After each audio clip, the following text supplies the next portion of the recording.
در فرو بند که با من دیگر رغبتی نیست به دیدار کسی. فکر کین خانه چه وقت آبادان بود بازیچه دست هوسی. هوسی آمد و خشتی به نهاد طعنه لیک به بیسامانی. دیدمش راه از او جستم و گفت بعد از اینت شب و این ویرانی.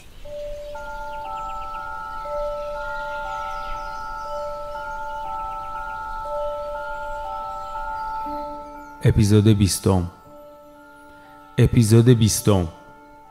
و لعنت به اپیزود 20.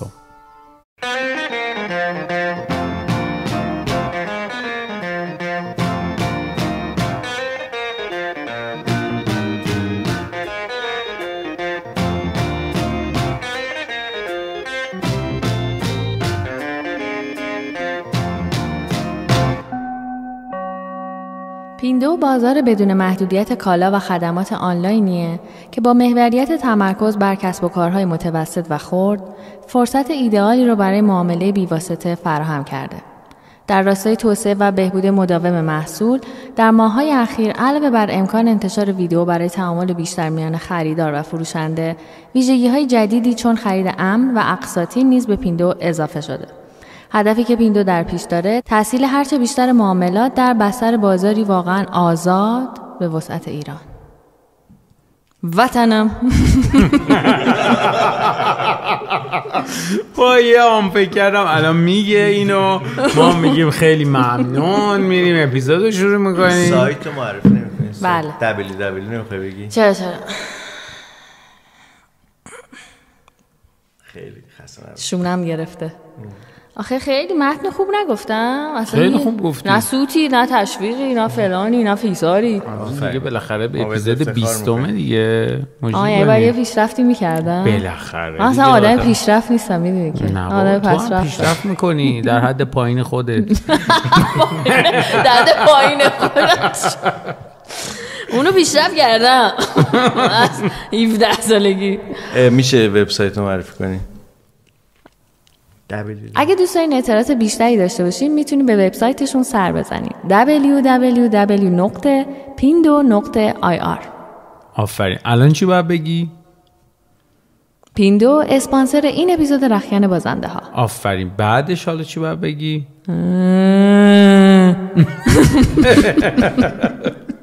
چی بود این؟ یه ماشین رد شد. نه این اپیزود چی؟ آها الان جدی شو. آره من بدجوری عصبی جدیم. آره داری پیش اخطار دادی ولی هیچکی بر نتابید. یعنی آره من به خاطر اینکه شاید من جدی نگرفتم. بخاطر یه نفر نوشته بود که چرا شما هیچ اخطاری ندادین. بعد من گفتم من هشدار اونجا دادم و اینا. بعد یه دوستی نوشته بودن یعنی که من فکر کردم که محتوای مثبت 18. چرا آخه بعد مثبت 18 تو پادکست؟ چون شما اعلام کردی دیگه. یعنی من حالت مثبت 18 من نهایت مثبت 2 سالم. و اینکه میخوام بگم واقعا این اپیزودم برای همه ممکنه مناسب نباشه و وقتی میگم که برای همه مناسب نیست یعنی که ممکنه که شما رو خیلی رقیق کنه. حتی شما دوست عزیزم بگو. آره حتی شما دوست عزیز که فکر میکنی رقیق نمیشی. آره. برای همین اگه فکر میکنین که آخه اینطوری که میگین آدم میترسه که گوش کنه. نه یکی از بهترین اپیزودامون خواهد بود. من پیش بینی میکنم. آخه میدونی نمیدونم. خیلی خوب. حالا خلاصه بیماری قلبی افسردگی. آره آخه میگن که وای من داغون شدم نتونستم پشت فرمون بودم زدم کنارم. میدونم همه اینا رو ولی خب ما داریم میگیم حتما برو یه جایی که حالت خوب باشه و پشت فرمون نباشی. حالت خراب زیر دوشم نباشی. یه جایی که اوکی بود گوش قبل خوابم گوش نده. خیلی جدی شدی خانم مژدگانی توی این اپیزود. من خیلی خوشحالم. من حیرت آورم. حالا ببین اپیزود بعد چیکار میکنم. هلیکوپتری رو میز. دیگه نمیتونم دیگه. منم ته کشیدم. آره نمیتونم که همش بامزه باشه. منم ته کشیدم. دنبال یه آدم مطلوب تر هستی. مطلوب تو.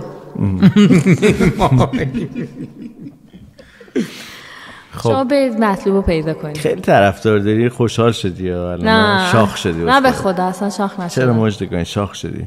آخه ببین وقتی شاخ باید بشی که مثلا چه میدونم یه چیزی بهت برسه. من چیکارم، یه گوشه افتادم خوش شدم افتادم. این بحث کی تموم میشه من نمیدونم. احسن آقای سیاوش 20 اپیزود ما داریم این بحثو واقعا داریم همینجوری. چرا گرفته رو من آقای سیاوش که از اول گرفته بود. نه والا اولا با من خوب بود، میگم این دختر عقلش کمه، تا یه ذره عقلم زیاد شده با اون بد شده. کتاب میخونی؟ کتابم نه. توصیه فردی داری؟ تراپی میری؟ نه هیچ کاری نمیکنم. بهزاد جون به خانم مژدگانی پیشنهاداتی از شهر شده.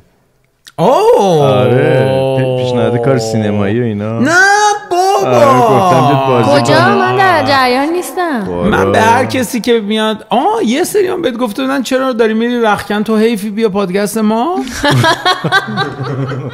امروز داشتی میگفتی اونا چه حوالی بودن. نه ولی خب مثلا من حوالم تا زیاد میگفتن سیاوش تو رو اونجا زندانی کرده و زندانی کرده. آره. من تو استعدادای تو رو نمیذاره شکوفا بشی و عجب. من گفتم من یه قنچه بودم اینجا دارم باز میشه. عاشق اینم که اینقدر منو با جنم ببینن. چرا شما خیلی تو توییتر ندونی مثل این که با جنمی گفت چرا یه آروم هشتگ نمیگی؟ میزنی یه عده دیوونه میشن. چی؟ یا شما یه هشتگ میزنی یه عده دیوونه میشن. بهتره پادکست شروع کنیم. بله مرسی مژدگانی. ولی اون قضیه جدی بوده. کدوم؟ قضیه که برای همه مناسب نیست. بله نیست. بهزاد هستم، اینجا رختکن بازنده ها. بازنده این قسمت پریسا بختیاری.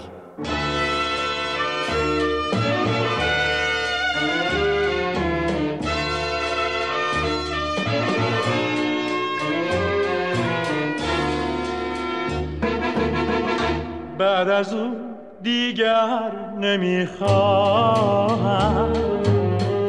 آفتاب و آسمان را. بعد از او دیگر نمیخواهم چراغ کهکشان را. من دیگر بی او نمیجویم در چمنها لاله ها را.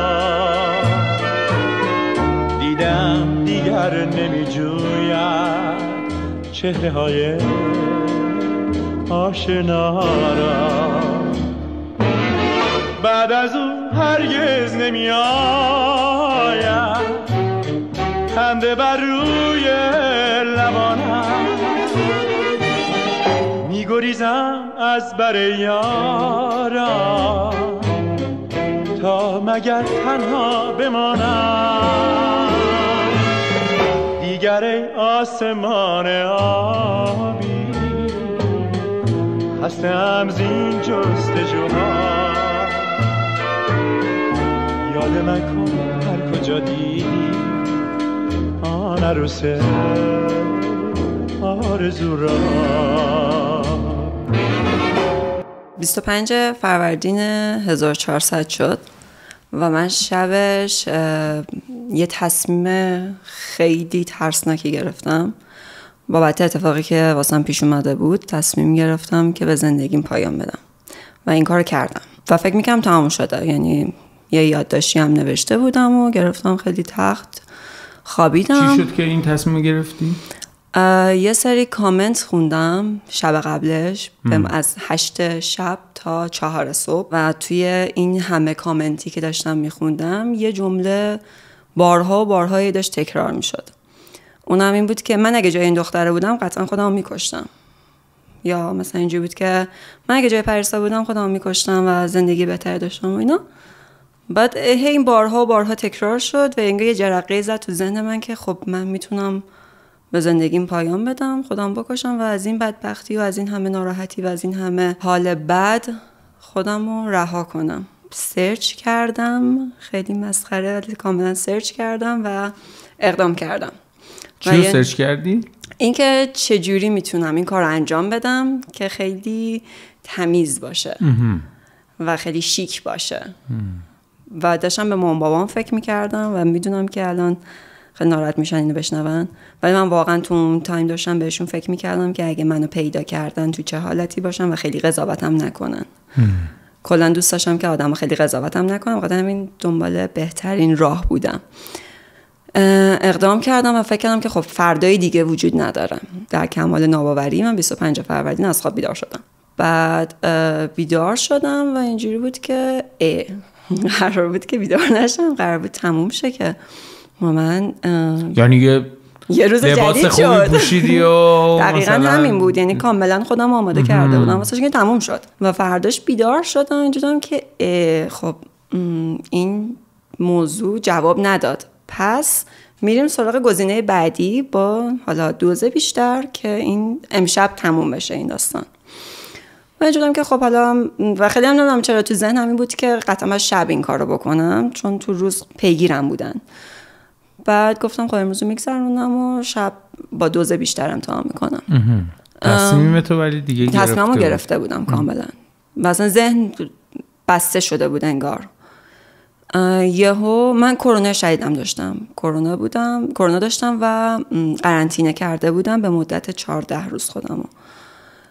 یهو یه تماس داشتم از یکی از دوستای خیلی قدیمیم که تو دوران کاردانی با هم دوست بودیم و خیلی سال بود که از هم دیگه خبری هم نداشتیم. زنگ زد به من، گفتش که من یه بچه گربه پیدا کردم که ماشین بهش زده، تصادف کرده و من جلوی چشم من اتفاق افتاد. من این بچه گربه رو آوردم، الان بردمش دکتر، لگنش شکسته، پاش در رفته، درمانش کردم، ولی چون سگ دارم خونه نمیتونم ببرمش خونه. میشه تو اینو توی پیجت استوری کنی که براش سرپرست پیدا بشه و اینا، چون تو مثلا پیجت در رابطه با گربه همسا میذاشتی، میتونی این کار بکنی. بعد مثلا من ذهنم درگیر یه مسئله خیلی جدی‌تر بود. یهو مثلا این به من گفتش که میتونی این استوری کنی. گفتم باشه برات میذارم، عکسشو بفرست، من برات میذارم. عکس بچه گربه هر برام فرستاد. اینجام که وای چقدر بامزه است. خب من 3 تا گربه هم تو خونه داشتم. بعد دوباره به من زنگ زد، گفتش که چی شد، اتفاقی افتاد؟ گفتم نه من هنوز اصلا استوری نکردم، داشتم بهش فکر میکردم تازه و اینا. گفت پری من سگ دارم خونه و نمیتونم اینو برمش خونه، چیکارش کنم الان و اینا این بچه گربه رو. گفتم من میخوای بیارش اینجا بذار، بعد تا مثلا یه سرپرست من براش پیدا کنم، فقط من کرونا شدید دارم، تو بیا اینو بذارش پشت در خونه، من برش میدارم. آدرس رو دادم و این خانوم اومد و گذاشتش پشت در خونه من و در یه مکالمه ریز با هم داشتیم و رفتش.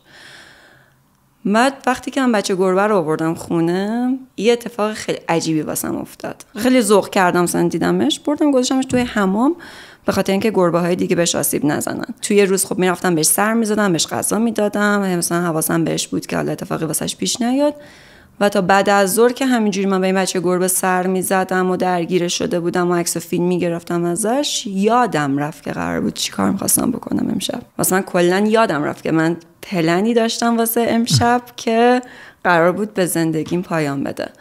و انقدر درگیر این بچه گربه شدم و گربه های خودم که حالا مثلا اینو با هم دیگه دعوا نکنم و اتفاقی واسه این بچه گربه نیفته، کلا یادم رفت و من شروع کردم با این بچه گربه بازی کردن و به سرپرستی گرفتمش و همینجوری ادامه دادم و دیگه هیچ وقت به اون تصمیم فکر نکردم. کاملا از ذهن من پاک شد. میدونم که حجم کامنت ها چقدر میتونه آدم ناراحت کنه، ولی دلیل وجود اون کامنت ها و اون اتفاقا چی بود؟ من و همسر محمد چترباز هستیم و برای یادبودی از شاهده پلاسکو میخواستیم که پروژه رو ببریم جلو که با لباس آتش نشانی بپریم و ازشون تقدیر کنیم یا مثلا یادبودی باشه از شاهده پلاسکو.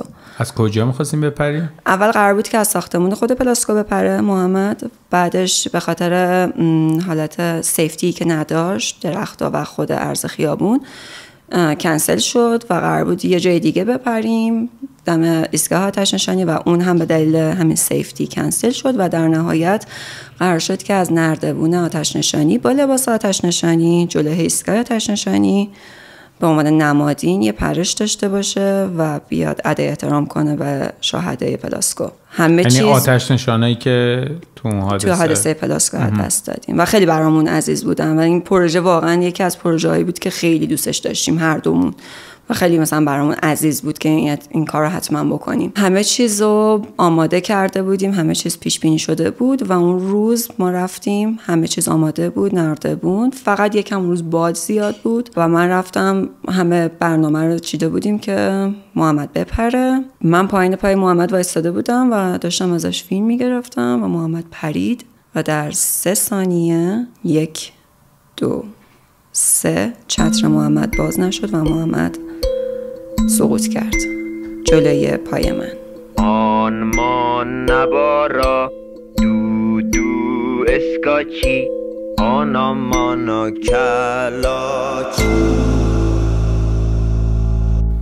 من نتونستم هضم کنم که تو 3 ثانیه میتونه زندگیت از این رو به اون رو بشه. 10 20 3 15 1066 هر کی میگه 16 نیست، بشمر ببین هست یا نیست.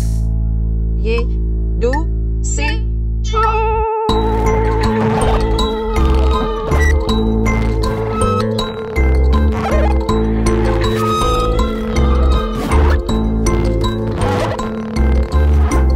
و من توی شوک عمیقی رفتم که این شوک 6 ماه طول کشید. 50 50 80 20 64 666 بار 1 در 1000 رفتم 4.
و تو همش فیلم گرفتی؟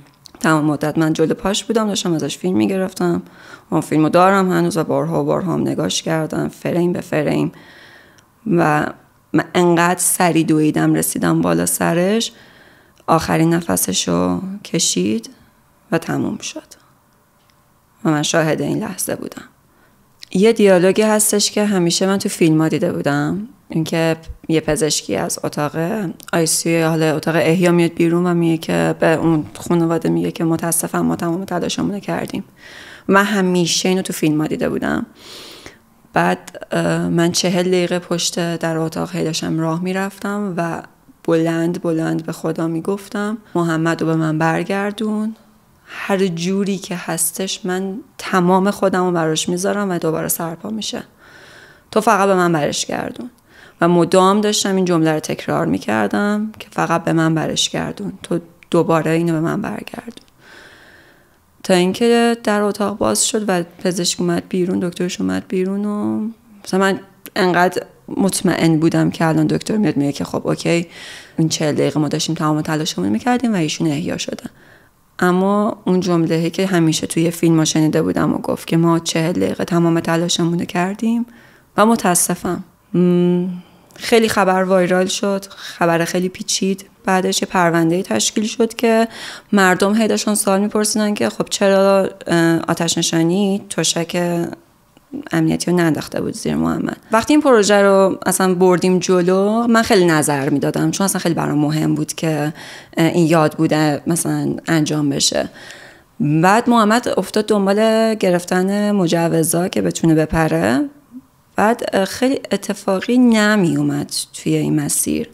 من خیلی نشونه ها برام مهمه، خیلی نشونه ها رو دنبال میکنم و بارها این نهر رو داشتم میدیدم که توی مسیرش میفته و بارها هم بهش میگفتم که داره نمیاد داره نمیاد، انقدر هی بهت مجوز نمیدن، هوا خوب نیست، یه سری اتفاقایی میافتاد که هی این مسیر کج میشد. اما چیزی که همیشه تو ذهن محمد بود این بود که باید واسه رسیدن به هدفات بجنگی، حتی اگر به قیمت جونت تموم بشه.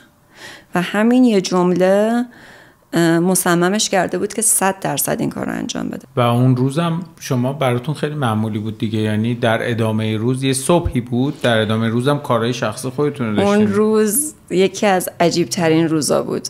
دقیقاً 2 بهمن تولد بابای منه و من شب قبلش خونه رو تمیز کرده بودم، وسایل قرمه سبزیمو آماده کرده بودم و قرار بود که صبح بریم محمد بپره و شب مامان امینا بیان خونه ما و من تولد بابامو بگیرم و همه چیز آماده بود. یعنی میگم انقدر معمولی بود و انقدر این پلن ما دقیق چیده بودیم که اینجوری بود ما میریم مثلا ساعت این تا این میپره محمد تا حالا عکس بگیریم و اون یاد بود انجام بشه، بعدش با اون اکیپی که با هم رفته بودیم برای فیلم برداری، بعد دوستامون که با همون بود بریم عدسی بخوریم، بعد من برم خونه مامان محمد کیک درست کنم و بعدش برم خونه کارا رو انجام بدیم، شبم بابا مینا بیان. من صبح که خواب بیدار شدم یه استوری گذاشته بودم و تولد بابامو تبریک گفته بودم و وقتی که این اتفاق افتاد و محمد رو بعد از 40 دقیقه که احیاش کردم و برنگشت که اون 40 دقیقه 40 سال بود برای من که پشت در بیمارستان بودم، من دیدم که باید زنگ بزنم به بابام، اینا به بابام که امترین کس بود بهش خبر بدم، بگم چه اتفاقی افتاده. وحشتناک ترین سکانس زندگی من اون لحظه بود. من زنگ زدم به موبایل بابام و مامانم یهو جواب داد صبح. بعد اینجوری گفتش که زنگ زدی سر صبح تولد بابات تبریک بگی، آخرش هم دختر باباشه ها، ببین بابایی دیگه، زنگ زدی تولد بابات تبریک بگی و استوری گذاشتی و اینا. بعد مامانم مدام داشت حرف میزد با ذوق و من همینجوری هی توی اون خورد و خاکیشری خودم فرو میرفتم که چی جوری من الان بهش بگم. من یک جمله حرف بزنم مامانم میفهمه که من پریسای عادی نیستم. فقط خودم رو جمع کردم گفتم میشه گوشی رو بدی به بابا؟ گاره باشه بیا گوشی میدم بهش، بیا تولدش رو تبریک بگو. مثلا با یه حالت کلکلی که بین من و مامانم همیشه هست. بعد من اینجوری که آخیش الان بابام گوشی رو میگیره و من میتونم بهش بگم چه اتفاقی واسم افتاده. بابام اون روز امون نمیداد من حرف بزنم، خیلی عجیب بود. تا گوشی گرفت گفت صبح بخیر، زنگ زدی تولدم تبریک بگی، مرسی بابا دست درد نکنه، چه استوری قشنگی گذاشته بودی، خیلی زحمتت شد بابا جان، امشب میرفتیم حالا رستوران بیرون، چرا زحمت کشیدی دعوت کردی. و مدامی بابام داشت حرف میزد و اصلا به من امون نمیداد که من باهاش حرف بزنم و هی بیشتر خورد میشدم. اما من زنگ زده بودم که بدترین خبر زندگیمونو بهش بگم. سختم بود سویچ کنی یهو وسط حرفاش؟ خیلی اصلا سخت‌ترین کار زندگیمو انجام دادم. چی بودم که جمع کن خودتو پری، جمع کن. یه نفس عمیق کشیدم. اولین جمله‌ای که گفتم که سلام بابا تولدت مبارک، محمد حادثه داده، من تو بیمارستان سارمم، تو اورژانس، میشه فقط بیای. واقعا همینو گفتم. بعد تا بابام قشنگ فهمیدم، شوک شد. گفت چی؟ گفتم که من بیمارستان سارمم، خودتو برسون. و قطع کردم. و حالا یه کار دیگه هم داشتی، یه بابا مامان دیگه. و بدتر از همه اینا این بود که مامان محمد داشت هم به خط من زنگ میزد هم به خط محمد، جفت گوشی ها دست من بود. بعد انقدر این خبر پیچید سری و همه آدم ها جمع شده بودن تو بیمارستان، به نیم ساعت نکشیده بود یه عالم آدم اومده بود. من اینجوری بودم که خب مامانش قطعا اخبار رو دنبال کرده، این خبر پخش شده، من زنگ زده که مطمئن شه یا مثلا یه تاییدیه از من بگیره. خیلی خودم رو جمع کردم، از بیمارستان رفتم بیرون و سعی کردم که فقط بتونم بهش بگم آره این خبر درسته. گوشی رو برداشتم، گفتم که سلام مامان جون خوبی؟ بعد در کمال ناباوری مامانش گفتش که سلام مادر جان خوبی؟ میخواستم بهت بگم که کی میای اینجا که کیک رو درست کنی. من تخم مرغا رو گذاشتم بیرون که همدمای اتاق بشه برای کیکی که قراره برای تولد بابات درست کنی. یعنی تو فکر میکردی که اونا میدونن که اینقدر دارن زنگ میزنن؟ اینجوریه که من چی جوری الان این خبر رو به مادرش بدم، بدترین خبر ممکنه. و منتظره که من الان برم کیک تولد بابامو درست کنم. و گفتم که ما آمدیم از ماشین پیاده شیم و محمد پاش شکسته آوردیمش بیمارستان. بعد مامانش گفت چی؟ مگه میشه آدم از ماشین پیاده شه و پاش بشکنه؟ گفتم آره ماشین خیلی بلند بود. تو ذهنم نردبون آتش نشانی بود. اینجوری که ماشین خیلی بلند بود، اومد که ازش بیاد پایین، افتاده پاش شکسته. نگران نباش من الان بیمارستانم، خودم کنارشم. و یه جور خیلی ناشیانه سعی کردم که فقط یه داستانی تعریف کنم و از سر خودم باز کنم، چون نمیتونستم مثلا اون خبر بدو بهش بدم. کار من نبود. اونام اومدن؟ فقط برادرش اومد، 2 برادر اومدن و مادرش و من تا فرداش ندیدم. بقیه خبر رو دادن در واقع؟ دقیقا.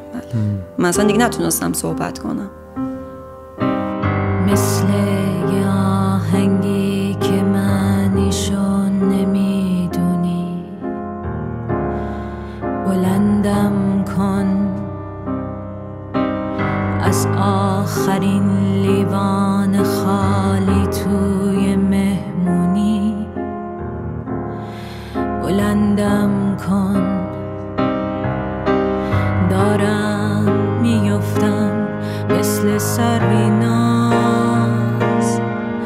چشمام است موها باز، با اسب از توی خیابونای بارونی، بلندم کن بلندم کن.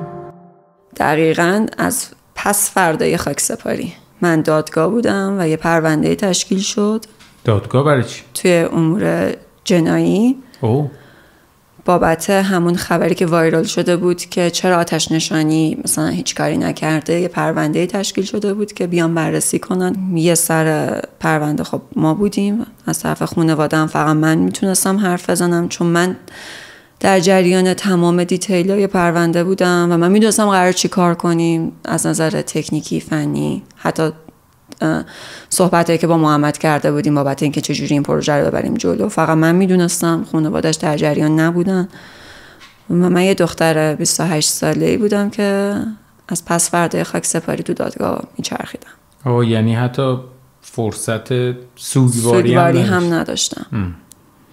و انقدر این پروسه دردناک بود واسه من، چون هر سری که من میرفتم برای بازپرسی و حالا به قول معروف سینجین کردن، وقتی برمیگشتم تا 2 روز غذا نمیخوردم، نمیتونستم بخوابم، مدام سیگار میکشیدم، مثلا یه آدم دیگه میشدم هر سری که میرفتم دادگاه و برمیگشتم. خیلی سنگین بود. جدا از اون سوگه، اون پروسه رفتم به دادگاه بر من خیلی سنگین بود، چون امور جنایی هم بود. مدام آدمایی اونجا میدیدم که نزدیک اعدامشون بود، خانواده هایی که میومدن التماس میکردن، صحنه هایی که اونجا میدیدم خیلی ترسناک بود خیلی. و در نهایت چی شد؟ این پرونده 3 سر داشت که یه طرفش محمد، خب از طرف محمد من بودم، یه طرفش نهاد مجوز دهنده بود و یه طرفش هم شهرداری بود که زیر مجموعش میشد آتش نشانی که مجری مثلا این پروژه بود. در نهایت هر 3 طرف 33 مقصر اعلام شدن و این پرونده بسته شد. و بدتر از همه اون روزی بود که رفتیم سر محل حادثه و قرار بود با دیتیل، منی که اونجا حضور داشتم، همه چیز رو تعریف کنم، دقیقاً به کارشناس توضیح بدم. بعد تا اون روز که رفتیم من نمیتونستم مثلا برم به اون محل، مثلا اکباتان مسیرم نمیخورد، چون بودم که از اکباتان متنفر بودم. وقتی رفتیم اونجا و شروع کرد توضیح دادن، کارشناس از من پرسید که تو کجا وایساده بودی، آقای فلانی کجا بوده، کی کجا بوده، محمد کجا بوده، کجا در نهایت افتاد. و من همینجوری داشتم فکر میکردم، تصویر سازی میکردم و اون روزو مجبور بودم اون لحظه رو هی به یادم بیارم که کجا بودیم، چیکار میکردیم. و هی اون لحظه زمین خوردن وحشتناکترین صدایی بود که تو زندگیم شنیده بودم و هی مجبور بودم ریویوش کنم. خیلی دردناک بود. پرونده اینجوری بسته شد.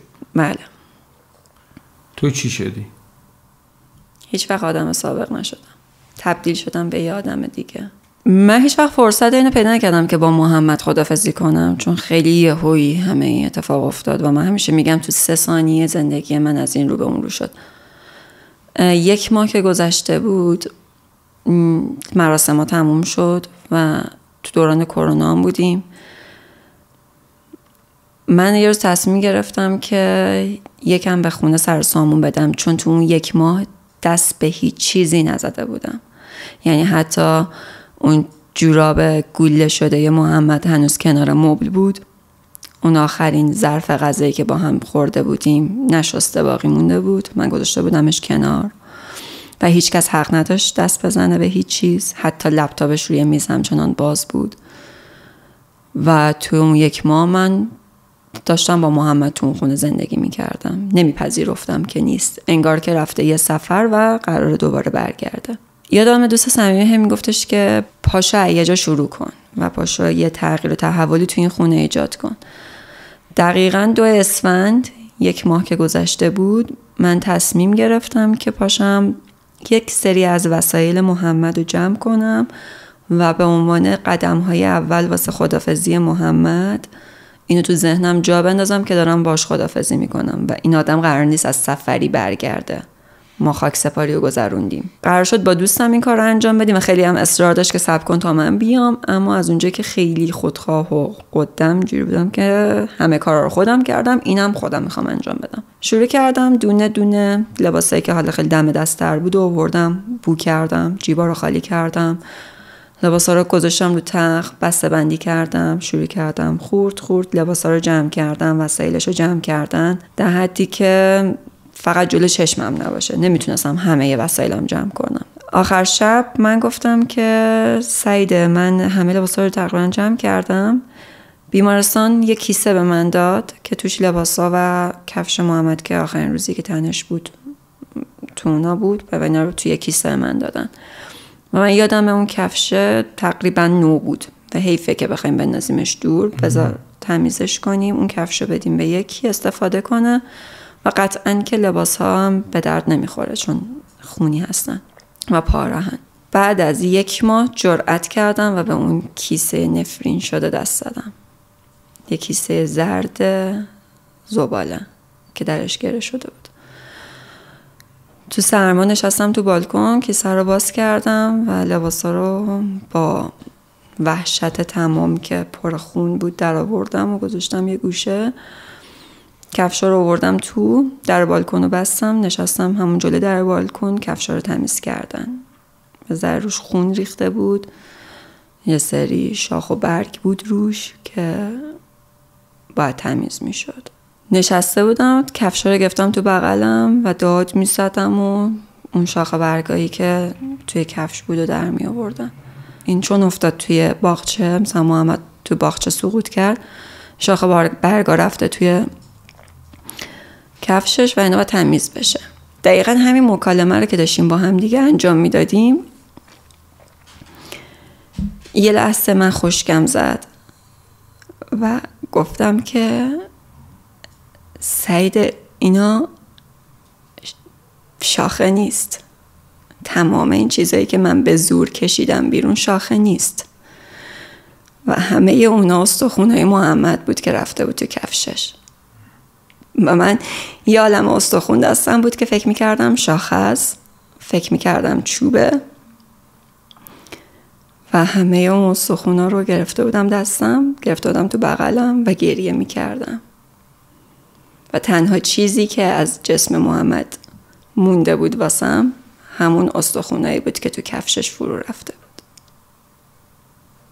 و من هنوز اونا رو نگه داشتم تا یه روزی قدرتش رو پیدا کنم دوباره برم دماوند، چون خیلی دماوند رو دوست داشت و اینا رو بذارم روی قله برگردم. جانم حدیث نفس یادم هست، جانم این کار عبث یادم هست، جانم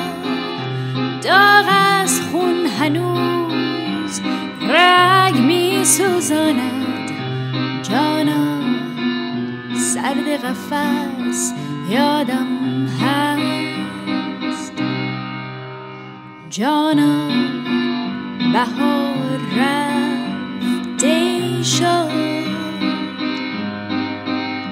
جانا عمر گیاه طی شد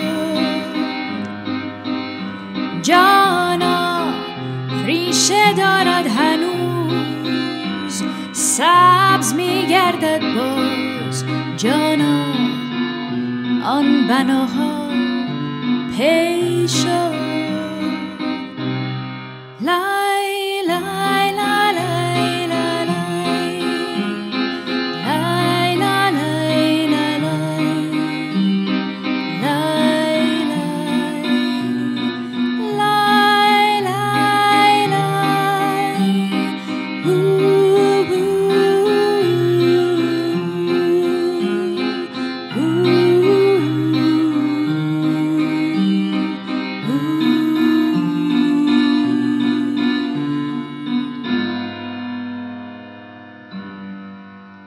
چیزی که همیشه اذیتم میکرد جدا از اون بحث سوگ و غمی که داشتم، یه خشم خیلی بزرگی داشتم که اون خشم همیشه اذیتم میکرد. خشم از محمد که منو تنها گذاشت، به من فکر نکرد. خشم از آدمایی که منو قضاوت میکردن. خشم از خانوادم که ناآگاهانه من تو روز خاک سپاری تنها گذاشتن و نبودن کنارم. خشم از آدمایی که بیرحمانه یه سری حرفا به من زدن و اصلا من نمیشناختن و شروع کردن یه سری حرفایی زدن که واقعا من اذیت میکرد. اصلا در شأن من نبود که اون حرفا رو بشنوم. روز 24 فروردین معذرت میخوام، 24 فروردین قبل اینکه چه حرفایی بود؟ چی؟ که میگی اذیتم میکرد. من بعد از فوت محمد رفتم توی شوکی، به قول من PTSD بود. توی شوک بعد حادثه بودم. بعد نه گریه میکردم نه ناراحت بودم، اصلا هیچ چیزی. یه رباتی بودم که فقط دنبال یه سری کارا بودم. همین. احساسی نداشتم، یعنی نه ناراحت بودم نه عصبانی بودم، هیچ چیزی. یه آدم کاملا خنثی. و این باعث شد که اول آدمای غریبه این حرفو بزنن که این دختر عین خیالش نیست، اصلا انگار نه انگار شوهرش فوت شده، مثلا شوهرش از دست داده. بعد این تبدیل شد به حرفای یه سری آدمای نزدیکتر، دوستا، بعد فامیلا، که آره پریسا اصلا مشکی نمیپوشه، پریسا گریه نمیکنه، پریسا سوگواری نمیکنه. حتی اصلا یه سری حرفایی که خیلی اذیتم میکرد این بود که دختره رفته کلش هم زرد کرده. بعد میشم که من اصلا از قبل موهام بلوند بود، اصلا چه ربطی داشت به این. یه سری حرفای این شکلی باعث میشد که من خیلی عصبانی بشم از همه آدما. میگم از غریبه ها گرفته بود، بعد اومد تو خانواده، بعد تو دوستا، بعد حتی پدر مادرم، بعد به محمد رسیده بود که چرا منو تنها گذاشته، چرا من نبینه. این خشمه رو نمیتونستم کنترلش کنم. یعنی شاید با غمه میتونستم کنار بیام در نهایت، ولی خشم انقدر زیاد بود که غیر قابل کنترل شده بود و من فقط با کمک دکتر و تراپی تونستم که اون خشم رو رد کنم.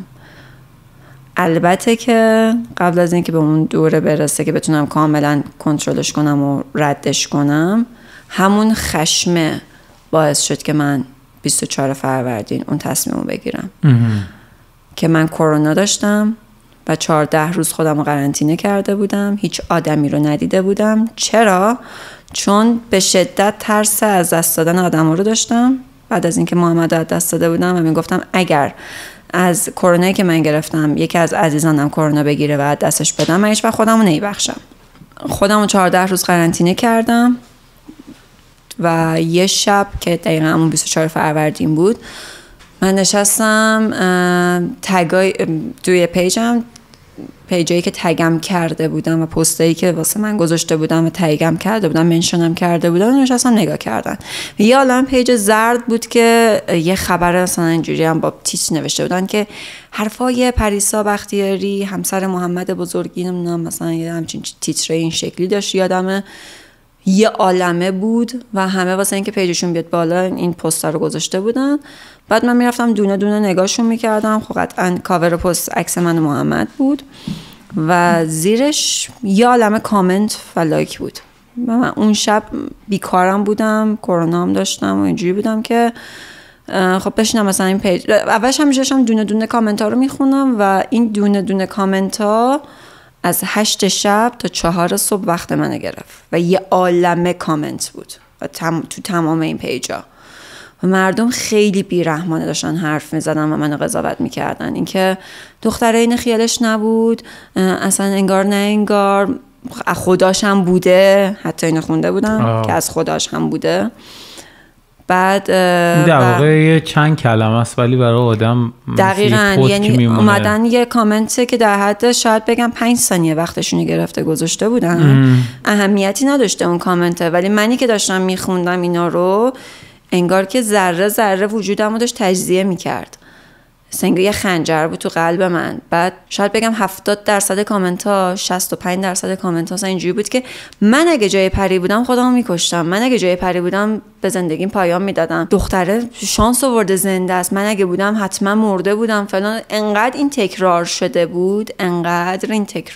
بود که اینه یه جمله نشست تو تمام وجود من که خب اگه خودتو بکشی راحت میشی، درد نمیکشی، میتونی خودتو بکشی و زندگی بعدش هم اینه که میری پیش محمد و با محمد داری زندگی تو میکنی. و من انقدر شیفته این بودم که خب با محمد باشم، جونم که بهترین تصمیم اینه که خودتو بکشی و بری با محمد زندگی کنی تو دنیای بعد از مرگ. و به خاطر همین اون شب بعد خوندن اون همه کامنت ساعت 4 صبح اون تصمیمو گرفتم. من تولدم 20 بهمنه. از قبل از تولدم داشتیم با محمد صحبت میکردیم، با هر سال صحبت میکردیم که خب دوست داریم چی کادو بگیریم. خیلی سال پیش من یه گربه نارنجی داشتم به اسم نارنجی، اسمش هم نارنجی بود و من خیلی دوست داشتم این گربه رو، فلجم بود. این گربه خیلی پیش من نموند و از دستش دادم و من همیشه یادش میکردم که من یه گربه‌ای داشتم که نارنجی بود و خیلی بامزه بود و بارها راجبش با محمد صحبت کردم که من خیلی دلم میخواد یه گربه نارنجی داشته باشم به یاد نارنجی. اون سال که میشه سال 99 محمد صحبت کردیم که راجب کادو تولد من گفتش که بگرد دنبال یه گربه نارنجی زیر 2 ماه و خب قطعا باید نر باشه چون من 2 تا گربه ماده داشتم که به عنوان کادو تولد من این بیاد وارد زندگی ما بشه و جزوی از خانواده ما بشه. و من تو این پیجای حمایتی خیلی داشتم دنبالش میگشتم، از اونجایی که اعتقادی هم ندارم گربه باید بخری. 2 بهمن وقتی محمد فوت شد من هیچ وقت اون کادو تولد نگرفتم. 20 بهمن 25 فروردین به صورت اتفاقی اون گربه نارنجی نره زیر 2 ماه اومد وارد زندگی من شد. این همون گربه‌ایه که نذاشت تو خودکشی کنی. و جالب تر از همه اینا دقیقاً اون روزی که من شب قبلشون تصمیم رو گرفتم و خیلی اتفاقی فردا صبح زنده موندم و جویی وارد زندگی من شد و اون کادو تولدی بود که محمد به من قولش داده بود. انگار یه جورایی یه نشونه بود که فرستادش بیاد باید به زندگیت ادامه بدی. جویی رو برات فرستادم و تولدت مبارک.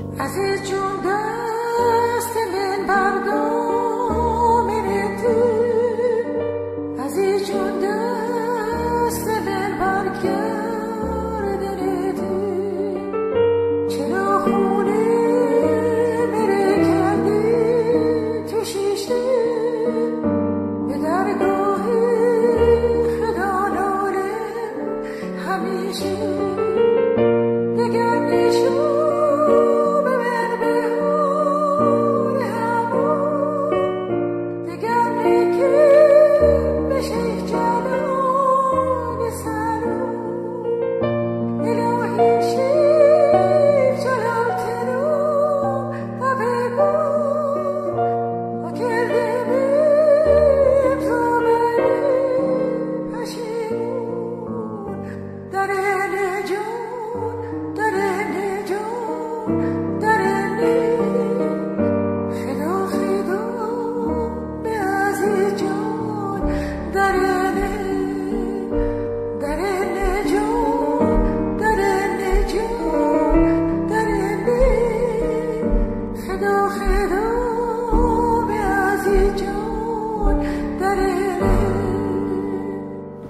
دقیقا همین شد که من یه جمله قبلا به محمد گفته بودم، همیشه به هم دیگه میگفتیم که میمیرم برات، مثلا با ذوق و شوق همیشه محمد به من میگفت که میمیرم برات.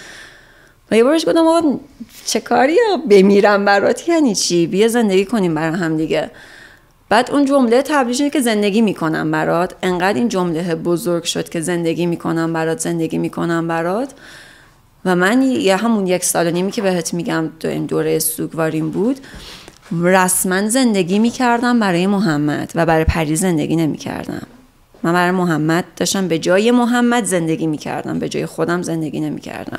تو خودتو رو پا نگه میداشتی برای محمد آره دقیقاً کارایی که اون بهم گفت انگار که یه دستورالعمل بود به من از طرف محمد و واقعا هم همین بود. انقدر قبلش با من صحبت کرده بود که مثلا اگه روزی من نبودم این کارو بکن، این کارو بکن، این کارو بکن، من اون دستورالعمل رو میرفتم جلو و داشتم فقط به خاطر محمد زندگی میکردم. دقیقاً اولین سالگرد محمد ما یه بنر بزرگ سفارش داده بودیم و عکس بزرگ پورتری محمد بود و گل زده بودیم. بعد از مراسم من از خانواده‌اش خواهش کردم که این عکس رو مثلا به من بدید، من اینو ببرم خونه. چند در چند بود؟ یه بنر فکر کنم 1.5 در 2 متر بود. خیلی بزرگ و پورتره بود، یعنی قشنگ صورت محمد خیلی واضح بود.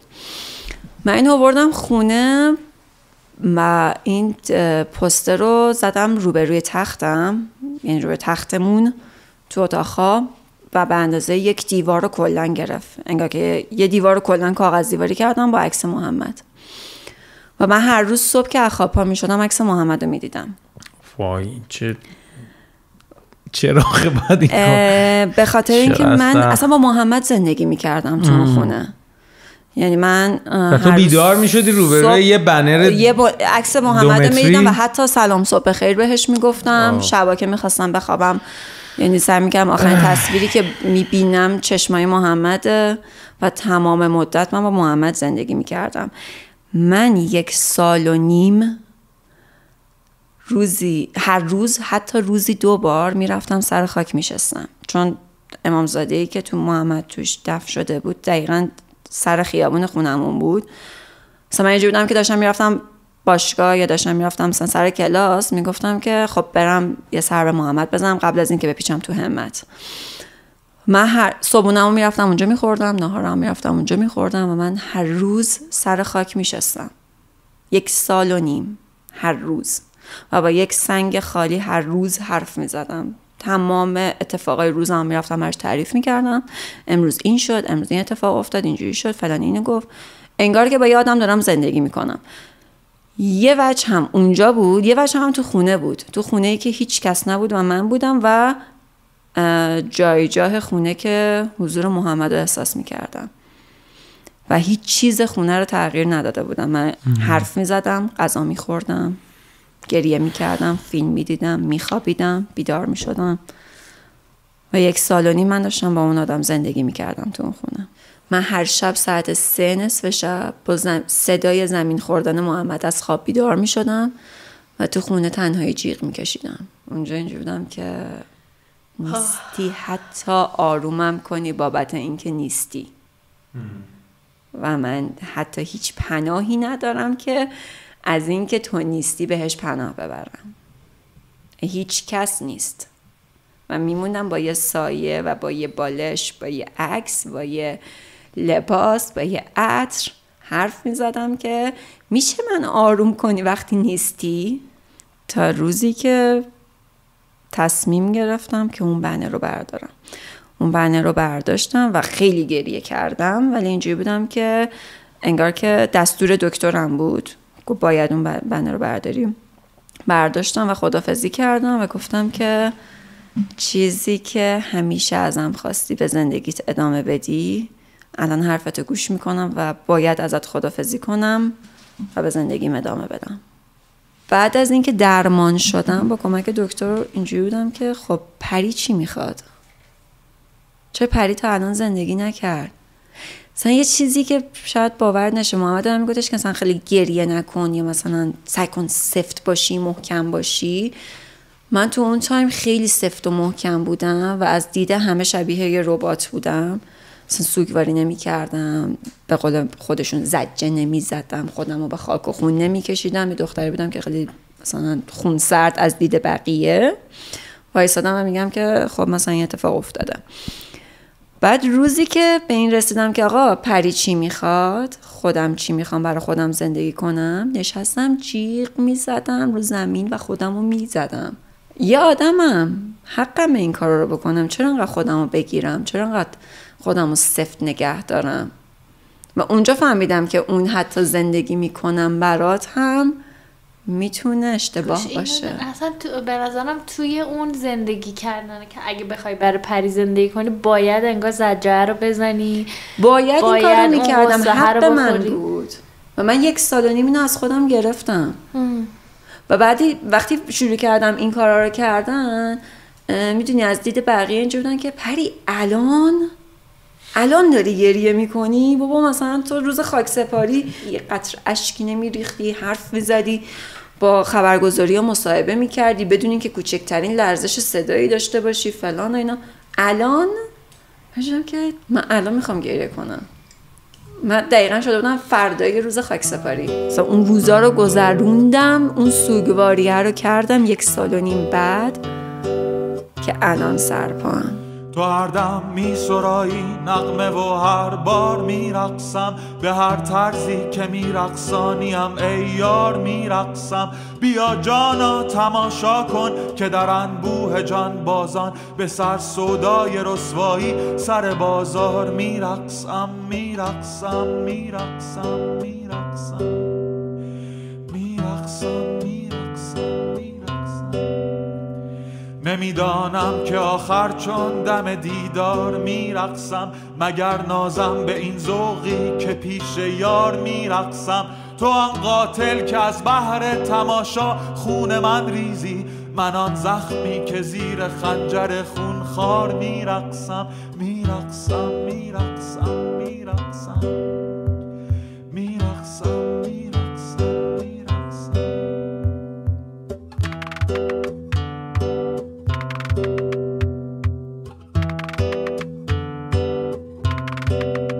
اگرچه قطره شبنم نپاید بر سر خاری، منم آن قطره شبنم به روی خار میرقصم. اگرچه قطره شبنم نپاید بر سر خاری، منم آن قطره شبنم به روی خاک میرقصم میرقصم میرقصم میرقصم میرقصم میرقصم میرقصم میرقصم میرقصم میرقصم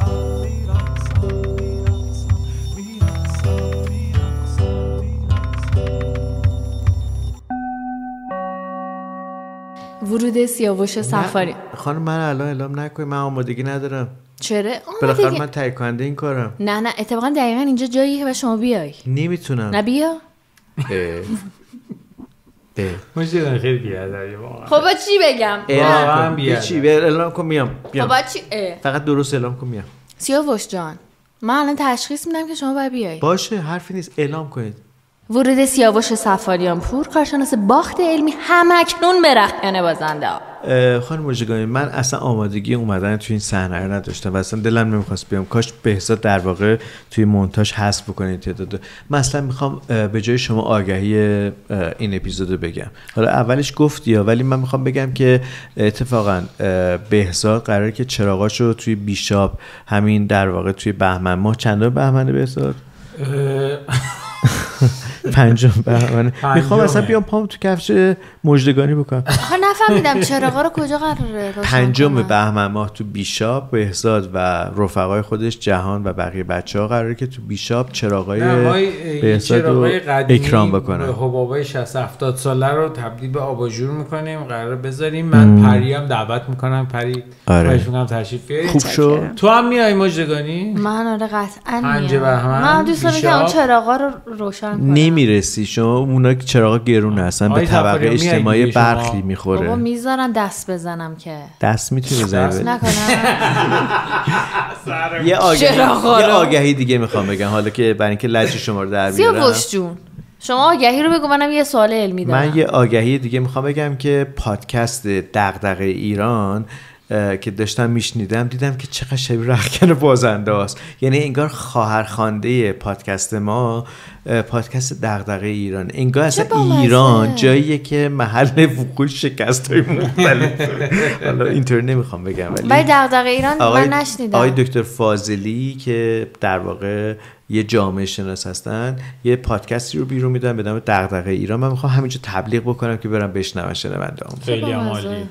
من میخواستم توی این اپیزود راجع به این صحبت بکنم که ما چطور به آینده نگاه میکنیم. آدما با همدیگه متفاوتن و نگاه کردنشون به آینده متفاوته، چون ما با ذخیره حافظه‌مون هستیم که به آینده نگاه میکنیم. یعنی جوری که خانم مژدگانی به آینده نگاه میکنه با جوری که جهانیار قربانی به آینده نگاه میکنه با بهزاد عمرانی با در واقع پریسا بختیاری متفاوته. میخواستم راجع به این موضوع علمی صحبت بکنم ولی بهزاد اگر اجازه بدی من بگم که چطور من با محمد بزرگی دوست شدم. چون که اصلا عامل آشنایی من با پریسا بختیاری، درسته که تو این اپیزود همش ما داریم راجع به پریسا صحبت میکنیم، دوربین از نگاه اون داره نگاه میکنه، ولی من خیلی دوست دارم راجع به در واقع محمد صحبت بکنم که اون یه بار قبل از اینکه از دست بره مرگ رو تجربه کرده، بگم که چطور باهاش آشنا شدم. در واقع مرگ محمد بزرگی قبل از مردنش بود که باعث آشنایی ما شد. تعریف میکرد که یه بار با چتر از هواپیما میپره پایین و اتفاقا پریسا بختیاری و دوستای دیگهش پایین بودن و چتر دچار یه مشکلی میشه، میپیچه و باز نمیشه و بعد توی شمال ایران داشته میومده پایین. بعد ویدیوشو به ما نشون داد که روی کلاهش بود و من اون ویدیو رو که دیدم اصلا یه دفعه اصلا حالم عوض شد، به خاطر اینکه داشت میومد پایین و خودش فهمید که داره از دست میره چون چت درست باز نشده بود. اومد پایین، خورد توی شیروانی یه خونه ای و قبل از اینکه برسه به شیروانی بخوره گفت دیدی مردم.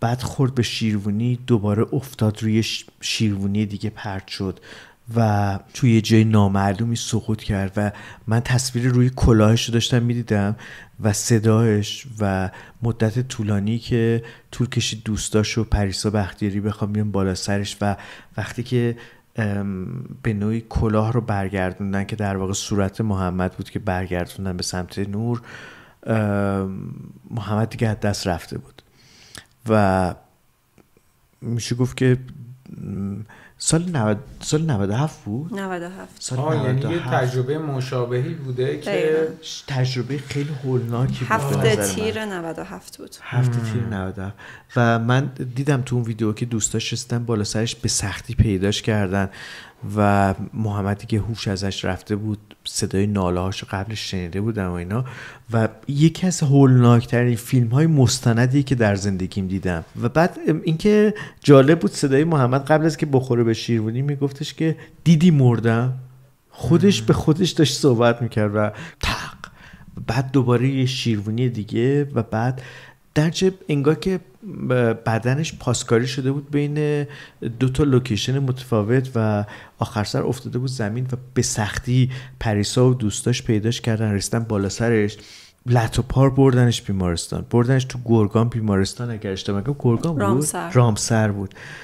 و خیلی جالبه که مثلا نمیدونستم پریسا اینا که دوربین روشنه، که دوربین رو کلاه روشنه، درش شاهد عینی ماجرا زمانی که محمد در واقع از هوش رفته بود دیگه، داشت از زندگی در واقع برای زندگی داشت مبارزه میکرد، اون دوربینه بود و من مثلا میدیدم که چطور اطرافیانش دارن تقلا میکنن برای حفظش و اینها.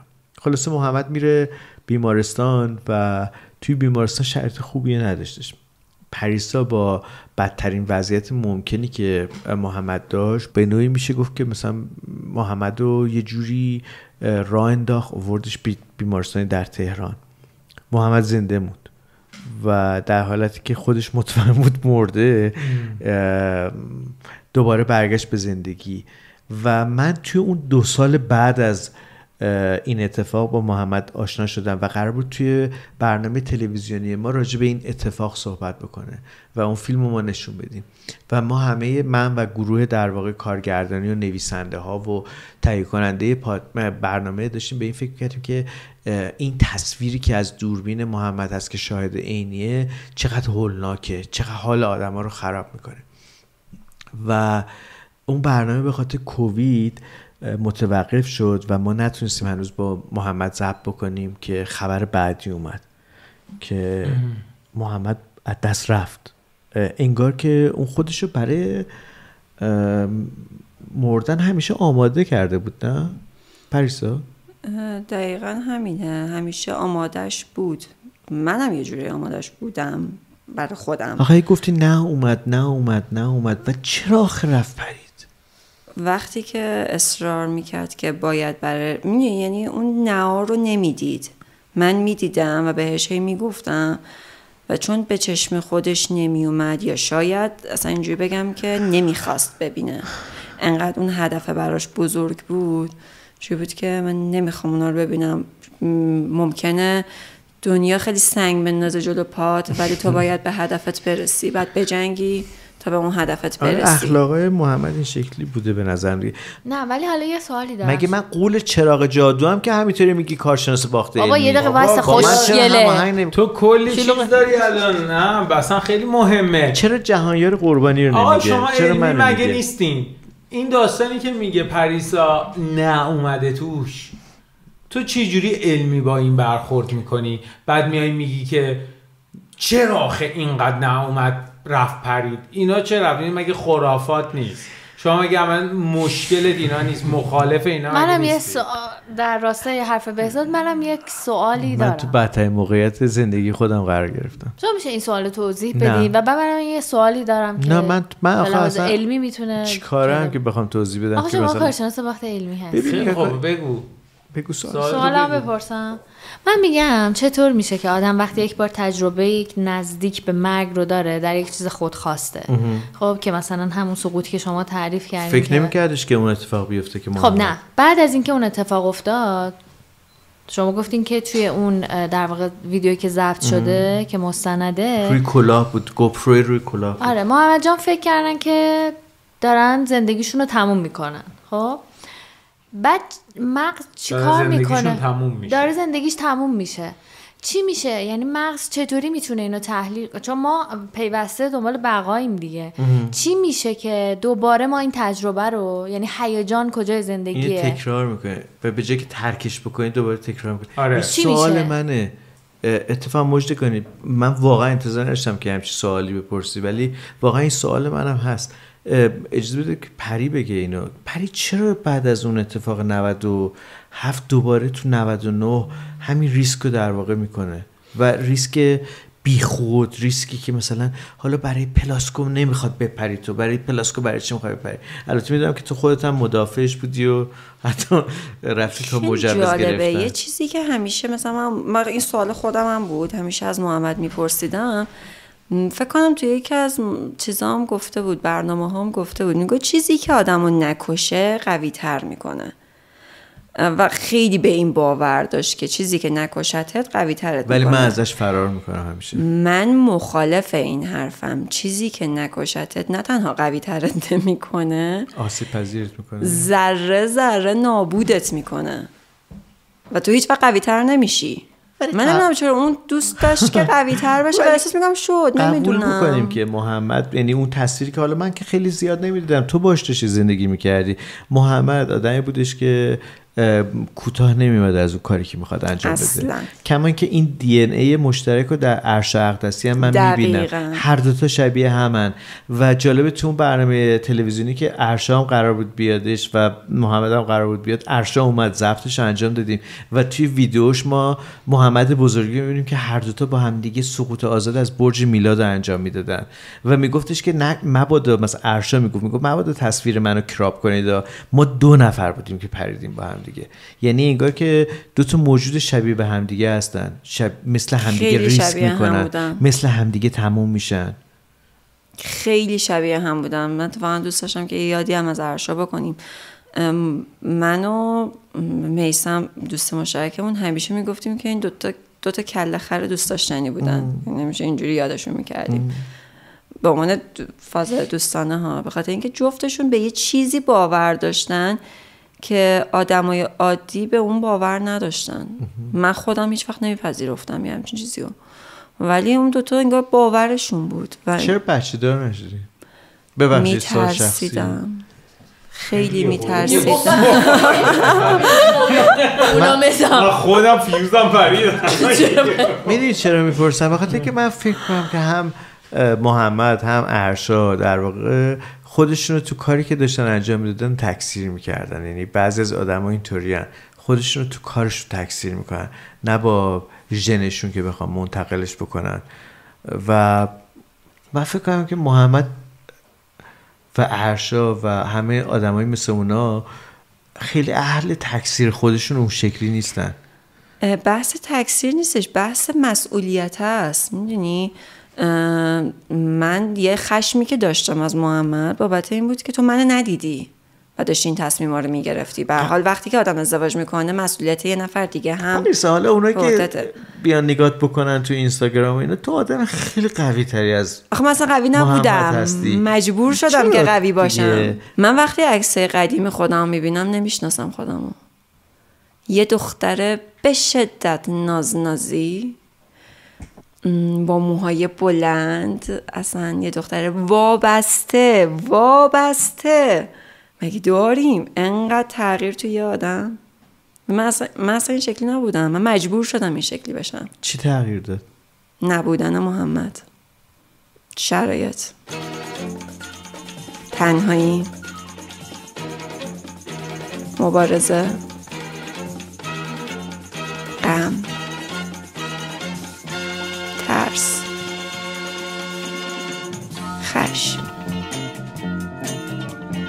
تنها تر از انسان در لحظه مرگ، ساده تر از شبنم رو سفره برگ، مطرود هم قبیله محکوم خیشم، غریبه ای طعمه این کندوی نیشم، نفرینی آسمون مغصوب خاکم، بیگانه با نور و هوای پاکم، تن خسته از تقویم، از شب شمردن، با مرگ ساعتها بی وقف مردن، هم غربت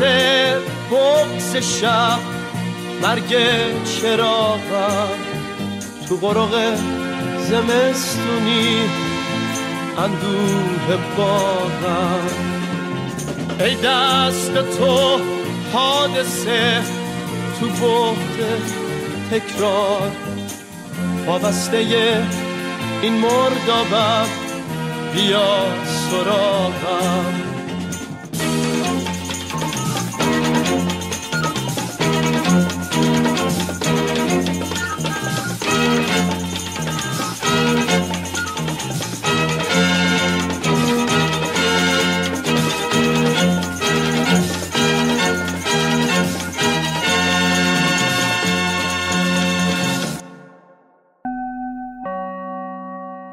ورود جهانیار قربانی، کارشناس باخت تاریخی، همکنون به رخکن بازنده ها. با من لج شما چرا ایشون انقدر خوب میگی؟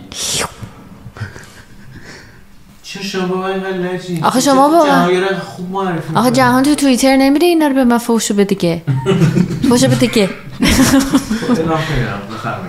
حالا که سیاوش تبلیغ گفت منم بخش تاریخی رو واگذار میکنم به خودت مجده جون. برو ببینم چیکار میکنی. من از اون نمیتونم. از من هر چی بلدی بگو، یه چیزی بگو. من فقط یه چیز بلدم. همون بروسلی که بلدی بگو. یه دونه بروسلی بلدی دیگه. قاتلش هم که تازه پیدا شده بگو. اصلا قاتلش که پیدا نشده. این که بذار من اینو بگم بعد بگو. ورود مجدگانی کنتینوتی ببین اینم بگیم که مجدگانی عاشق بروسلیه. شنونده هامون شاید ندونن. صدمو برای بروسلی میذارم. بعد به شنونده ها بگو که من یه اکشن فیگور بروسلی بدارم چقدر گرونه بدبخت. 100%. ببین اولا که این قضیه رو که این قاتلش پیدا شده و اینا رو انقدر بر من فرستادن، 3000 نفر بر من فرستادن، اینقدر که بر من فرستادن برای شنون لی دختر بروسلی نفرستادن. و من میخواستم اینو بگم که بروسلی به هر حال به خاطر تورم مغزی مرده. اوکی خب، ولی اصلا دلیلش معلوم نیست. ادم مغزی خانم. اما ادم مغزی، ولی خب میشه تورم مغزی دیگه. که آره، چون که به هر حال حجم مغز بروسلی از 1400 گرم به 1757 گرم تبدیل شده و این آره دیگه، این قطعا تایید شده که به خاطر تورم مغزی مرده. ولی دلیل مختلفی براش گفتن دیگه. گفتن که بروسلی توده داشته تو مغزش و گفتن که نمیدونم به خاطر آسپرینی که اون خانم بازیگر بهش داده بوده، آسپرین قوی بوده، بروسلی مدتی میره تو کما، یه چند ساعتی و بعد میمیره. چرا شما اینقدر بروسلی رو دوست دارین خانم مجدگانی؟ اجازه بدین اینو من یک بار در که باخته زندگیم بگم. باشه. الان نگم. مسئله خصوصی. قربونتون برم. حالا داستان من از کجا شروع بشه؟ اونجا که بروسلی میمیره. ادامه داره این مصیبت. این تله بود برای این هرگز مصیبت نیست، این نعمته. مرگ بروسلی؟ بله. یک بله دو خیر. ببین بروسلی که میمیره یه پسری داشته به اسم برندن لی که اون موقعی که بروسلی میمیره این 8 سالشه. و خب بروسلی یه قهرمانیه و اینا دیگه، واسه پسرش قطعا 100 برابر اینطوریه. خلاصه این بچه هم الگوش اونه دیگه، هی میره مثلا ورزش‌های مختلف، هنرهای رزمی مختلف یاد میگیره از همون بعد مرگ باباش و در راستای ادامه دادن اون مسیر میره کلاس بازیگری. و اینا هنگ کنگی آمریکایی بودن دیگه، دائم بین هنگ کنگ و آمریکا هی میرفتن میومدن. این شروع میکنه تئاتر بازی کردن بعد از اون آموزشگاه بازیگری که در واقع میره و اینا. یکی دو تا تئاتر بازی میکنه و چند تا فیلم بازی میکنه. فیلمش توی هنگ کنگ جایزه بهترین بازیگر مثلا مرد و یه جشنواره رو میبره و یه ذره معروف میشه و یه فیلمی توی آمریکا بهش پیشنهاد میشه که فیلم اسمش بوده این لیتل توکیو، یعنی در توکیوی کوچک. فیلم اصلا خیلی خوب نمیفروشه و اینا، ولی معروف میشه به خاطر اینکه تبدیل میشه به یه فیلم کالت. حالا من اگه بخوام بگم الان کالت یعنی چی، یه سری میخوام بیان در کامنت ها منو پاره کنن، چون من مجبورم در مثلا 2 جمله اینو بگم. کامنت آره. حالا خلاصه بگو دیگه. فیلم کالت مثلا این شکلیه که فیلم خیلی نمیفروشه، اما یه کالت به فارسی میشه فرقه، یه فرقه انگار ایجاد میکنه. یه سری آدم که خیلی طرفدار فیلمه میشن، دیالوگاشو حفظن، صحنه‌هاشو حفظن، لباساشو میپوشن یا خودشون شبیه متوجه شدم. خیلی تاثیر فرهنگی اینطوری داره روی مثلا یه دوره‌ای. مثلا فیلم کالت بخوام مثال بزنم، مثل فایت کلاب، ترین اسپاتینگ، پالپ فیکشن. بیشتر فیلم‌های تارانتینو هستن. خلاصه این فیلم تبدیل میشه به یه همچین فیلمی، درنچه فیلم مهمی میشه، به معروف شدن برندن هم کمک میکنه. دوباره چند سال میگذره، یه فیلم خیلی باحالی بهش پیشنهاد میشه بالاخره. یه فیلمی که از روی کامیک بوک قرار بوده ساخته شه به اسم کلاغ‌ها. خیلی فضای دارک و پر از مثلا جنایت و اینایی داشته فیلم. آره خیلی سیاه بوده فیلم و اینا، و این خب خیلی میتونسته سکوی پرتابی باشه واسه استاد. خلاصه فیلم رو میگیرن و خیلی همه چی داره خوب پیش میره. یه صحنه ای داره قاعدتا توی این صحنه که میخوام بگم خوش بازی میکنه، که یه صحنه ایه که پر از تیراندازی، درگیری مسلحانه است، این داره اونو با تیر میزنه، یه سری تیر شلیک میشه فلان اینا، صحنه عالی از آب در میاد و همه تیرا شلیک میشه و همه چی خوب پیش میره. کارگردان میگه کات عالی شد، دمتون گرم، عجب سکانسی شد و اینا، همه شروع میکنن خوشحالی کردن که ای ول سکانس در اومد و اینا. برندن تکون نمیخوره و میگن که برندن تو خوبی و دوباره تکون نمیخوره. زنگ میزنن آمبولانس میاد میره بیمارستان و توی بیمارستان میمیره برندن. بعدن میفهمن که اون تفنگی که با شلیک شده در واقع به جای گلوله مشقی توش گلوله واقعی بوده.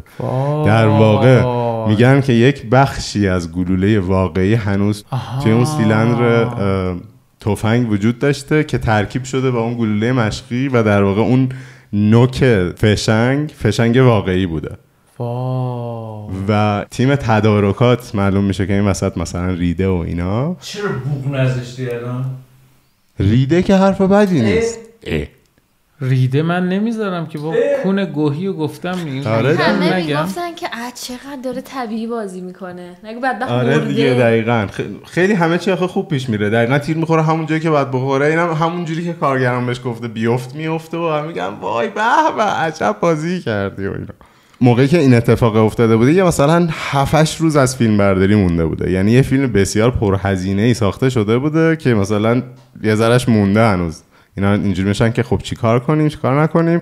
یه بدلکاری میاد جای برندن لی، اون نقش رو بازی میکنه و برای اولین بار در تاریخ هالیوود CG میشه قیافش، یعنی از جلوه های بصری استفاده میشه که قیافه برندن رو بندازن جای قیافه این یارو بدلکاره. و بدلکاره فیلم رو تموم میکنه. فیلم هم بعد از مرگ برندن در میاد و خیلی فیلم موفقی میشه تقریبا، حالا نه خیلی ولی فوق‌العاده یعنی نیست، ولی فیلم موفقی میشه، میفروشه کلی. منتقدا اینجوریان که مثلا این چقدر خوب بوده و اینا. این فیلم هم باز به یه فیلم کالتی تبدیل میشه و اینا بعد از حالا مرگ برندن هم دیگه میمیره و سرنوشت بیچاره خیلی شومی داره. این مرگ این مدلی برندن خیلی کمک میکنه به اینکه همه اون تئوری توته ها راجع به بروسلی بیشتر شه، یعنی قشنگ بعد از این اتفاق 100 برابر میشه. همه اینجوری میشن که خب اگه اینجوریه که پس اونم دیگه یه چیزی بوده دیگه، عادی نیست هیچ کدومش.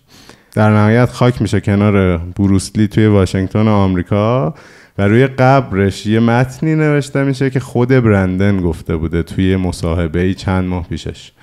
متن رو میخونم، به نظرم پایان بندی جالبی میتونه باشه برای این. از آنجایی که نمیدانیم کی میمیریم، زندگی را چاهی تمام نشدنی میدانیم و با این حال همه چیز فقط چند بار اتفاق میافتد، بسیار کم. چند بار دیگر یک بعد از ظهر خاص از دوران کودکی خود را به یاد خواهید آورد. بعد از ظهری که آنقدر عمیقاً بخشی از وجود شماست که حتی نمیتوانید زندگی خود را بدون آن تصور کنید. شاید 4 یا 5 یا بیشتر، شاید حتی همان هم نه. چند بار دیگر طلوع ماه کامل را تماشا خواهید کرد، شاید 20. با این حال همه چیز بی حد و حصر به نظر می رسد. یه ورژن فارسی داره این. میگه مگه تموم عمر چند تا بهاره، باقی مونده جز مختصری نی. خطیز سرعت و از آتش در آبگین سراب اشکن، بانگ بنفش یکی تن در خواب آبی ما بشکن. خوابی به نرمی ابریشم در کوه پایه آرامش. ای سیل سیلی ضربت شو بر چهره این خونکا بشکن. تندیس یخ شده ای جان بس کن تبلور و جاری شو. چون رود بر سر هر شیبی آزاد و شاد و رها بشکن.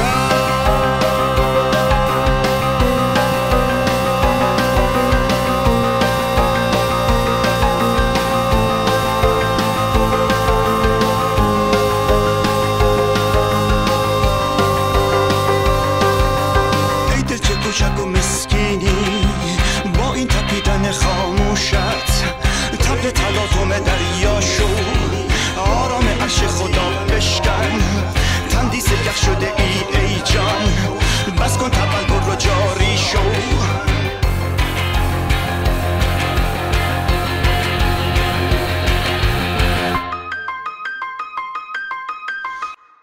خیلی دوست داشتم که معلم اول دبستانم این داستانو میشنید. چرا؟ آقا دیگه میفهمید که بروسلی برای من انقدر مهم بوده که تا الان دارم حرفشو میزنم دیگه. چون اسمشون چی بود؟ خانم رحمانی؟ خانم جعفری بودش. نه رحمانی معلم بود. آره. و من اینطوری بودم که من خب فکر میکنم بروسلی عمومه دیگه، چون که بابام به من گفته بود که عموته و منم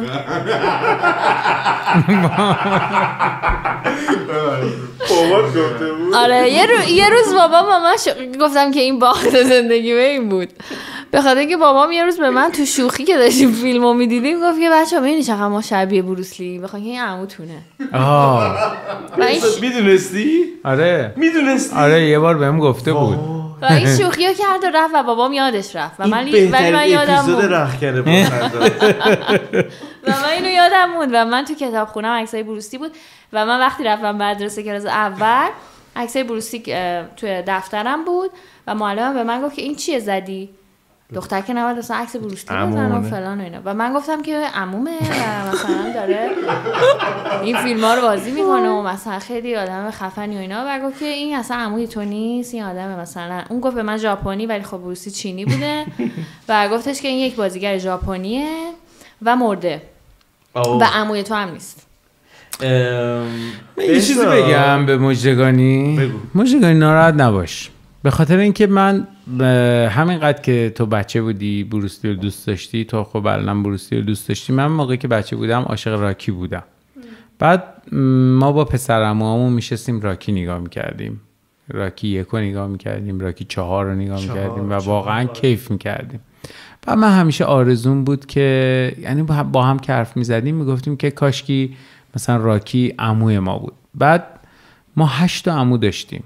بعد گفتم آخه ما 8 تا عمو داریم دیگه، مثلا 9 تا که دیگه بیچاره مامان بزرگمون چیکار کنه. خلاصه این حرفا گفتیم کاش که به جای یکی از این عموهای ما راکی عموی ما بود. بعد گفتیم همون، گفتیم کدومشون یکیشون گفت مثلا عمو فلانی. بعد گفتیم راست میگی بابا، کاش که نمیتونم بگم. گفتم کاش که جای عمو فلانی مثلا راکی عموی ما بود. اولین عموی من که مرد اون بود. عموم که مرد، راکی که عموی ما نشد بعدش. ولی من بعد از اون فکر میکردم که کاشکی که من یه ذره با این عموم بیشتر حرف میزدم، چون خیلی آدم باحالی بود. من نمیدونم چرا اون لحظه ما فکر کردیم که کاش راکی جای اون عموی ما عمومی بود. آره حالا اصلا مهم نیست دیگه، بروسلی، راکی یا هر کسی دیگه، یعنی عموی مهم نیست، علاقه تو بوده دیگه. آره. بعد خب با مزگیش این بود که بابام یادش نبود که این شوخی رو کرده. یعنی روزی که من گی کردم و فهمیدم بروسلی مرده و اومدم خونه، بابام گفت من شوخی کرده بودم. به حساب همه عاشق خاطره های تو هستن توی رخکن بزنده. تو این اپیزود نگفتی چیزی؟ نه من خیلی خستم، اصلا حال ندارم واقعا. یعنی ببین واقعا نمیتونم. آخرشه باید بگی، نمیتونی نگی. ما باید، تو خودت همیشه میگی که باید مشتری راضی باشه دیگه. مشتری معمولا با خاطرهای تو راضیه. خیلی ممنون از آدمایی که خاطرات منو دوست دارن یا حالا مثلا بعضی دوست ندارن اینا، ولی نمیتونم الان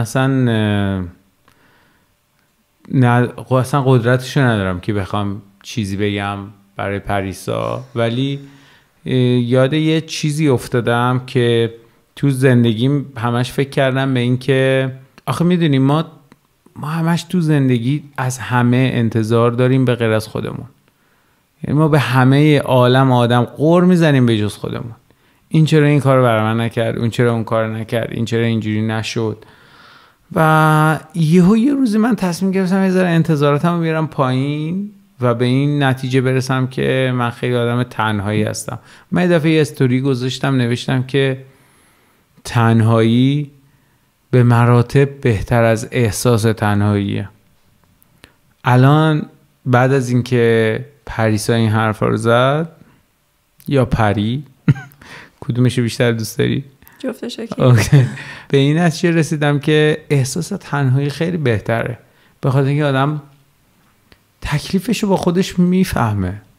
که تو یه آدم تنهایی هستی و هیچ آدمی قرار نیست بهت کمک کنه. هر آدمی که تو زندگیت میاد، هر آدمی که باهات داره به لحاظ کاری همکاری میکنه یا هر چیز دیگه‌ای، کسی که دوستت دارن همشون منافع خودشون در نظر میگیرن. هیچ کس به خاطر خود آدم نمیاد کاری برای آدم بکنه. حتی کسی که عاشقت میشم، من حس میکنم که چون منافعش تو عاشق شدنه، یعنی عاشق شدن به آدم منفعت میرسونه، به روح و روان آدم داره این حرکت رو انجام میده و نهایتا تنهایی، یعنی یه موجود تنهایی که آخر از سر باید خودت بار خودتو بندازی رو دوشتو، خودتو در بیاری از هر منجلابی که گیر میکنی یا اینا. اگه کسی فکر میکنه که الان مثلا منتظر اینه که من چیز خنده‌دار بگم یا خاطره جالب تعریف کنم، نه، من هیچ خاطره جالبی واقعا به ذهنم نمیرسه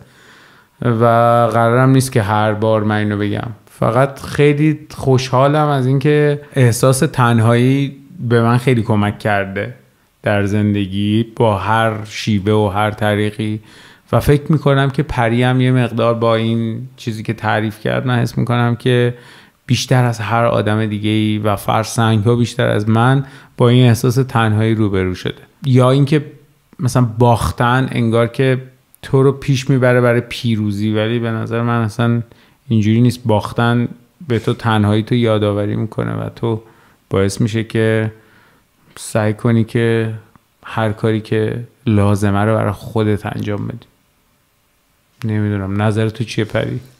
دقیقا همینه. من اگه بخوام توضیح بدم این که خیلی دور و برم شلوغه، خیلی دوستای خوب و زیادی دارم، خیلی آدم رو میشناسم، خانوادم هستن، ولی شب که میخوام بخوابم اینجوریم که من آدم تنهایی هستم. با این حال که دورم خیلی شلوغه، توی مثلا سوشال مدیا خیلی آدم محبوبی میتونم باشم، خیلی آدم با هم حرف میزنن، دور و برم دوستای زیادی دارم، اما در نهایت پری که میره میخوابه و با خودش تنها میشه اینجوری هم که 2 تا 4 تا که میکنم میگم چقدر تنهایی. اون باخته هم میتونم اینجوری بگم که من یه نفر رو واسه خودم انقدر بزرگ کرده بودم، خواسته یا نخواسته، که همه یه کسم شده بود، خانوادم، همدمم، رفیقم، و انقدر بقیه رو از نظر فاصله‌ای نسبت به خودم دور کرده بودم و همه رو گنجونده بودم توی یک نفر. شاید باخت من سر این بود که الان تو رختکن بازنده به عنوان بازنده هستم که اون یک نفر رو دنیا ازم گرفت تا بفهمم که همه این آدم‌ها رو نباید توی نفر جمع کنی. یعنی خانوادم، دوستام، رفیقام، همپروازیام، همسفرم، همسرم، همه یک کس من شده بود یه آدم. دنیا اون آدم از من گرفت و اون تنهایی رو کوبون تو سرم تا بتونم یاد بگیرم که رو بقیه آدم هم حساب کنم و بقیه آدم های اطرافم هم ببینم و خودم رو تو بقیه هم پیدا کنم. پری، من آدم دیکتاتوری هستم در مخصوصا موزیکایی که پخش میکنم. پری، هر موزیکی که تو بگی برای پایان این اپیزود من میذارم.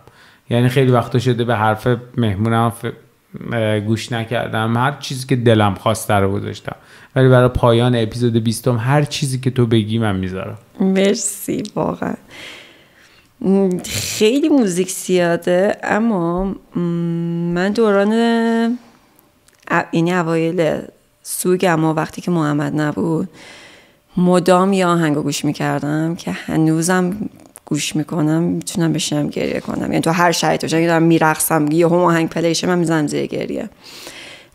آهنگ کوه باش و دلنوند از گروه او و دوستانش که میگه اون رفت.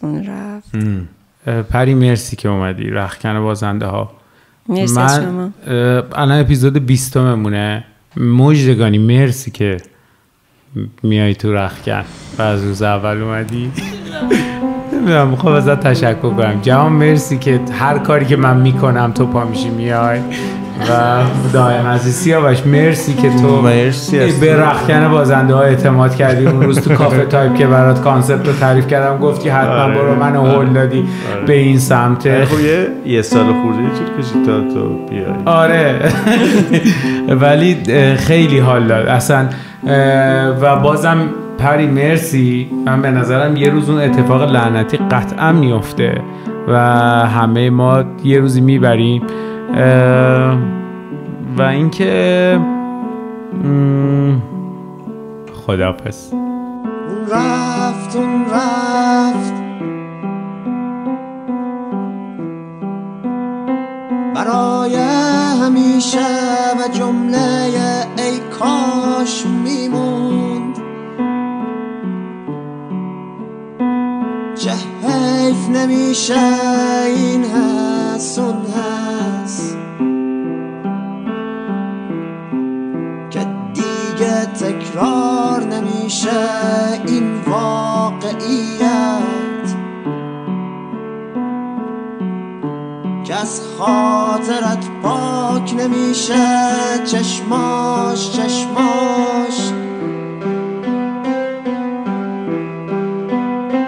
یه دریای آبی پر قایقایی بادبانایی که بازن به عشق باد بوی تو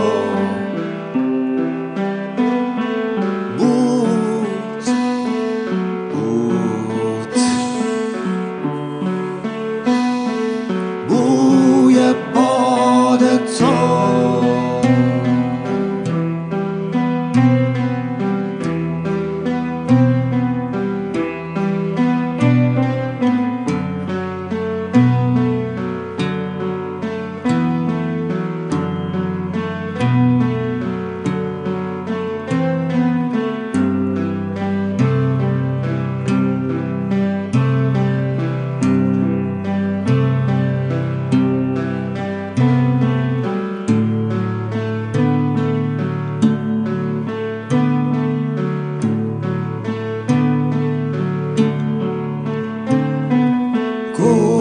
شد دل نبند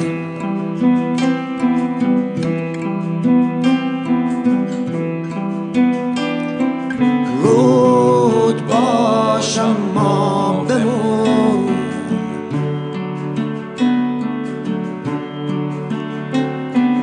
عشق شو اما نه تو غم تو اوج خنده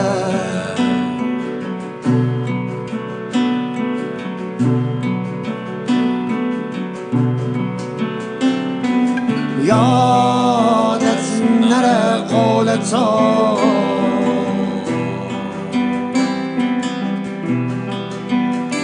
نشه چیزی خسته کنه تو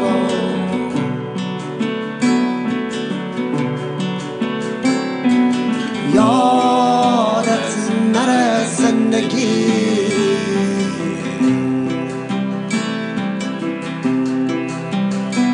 یه وقت یادت نره زندگی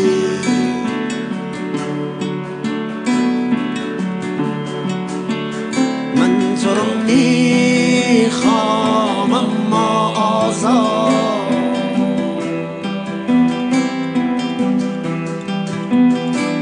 غم هیچ وقت سراغت نیاد من عشق آرزو میکنم برات تو غم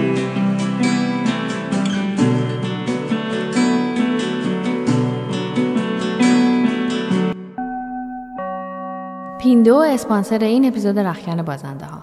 پیندو بازار بدون محدودیت کالا و خدمات آنلاینیه که پیندو با محوریت تمرکز بر کسب و کارهای متوسط و خرد پیندو فرصت ایدئالی رو برای معامله. پیندو میکنی؟ آخه نوشته 5 بار تا 6 بار گفته شده.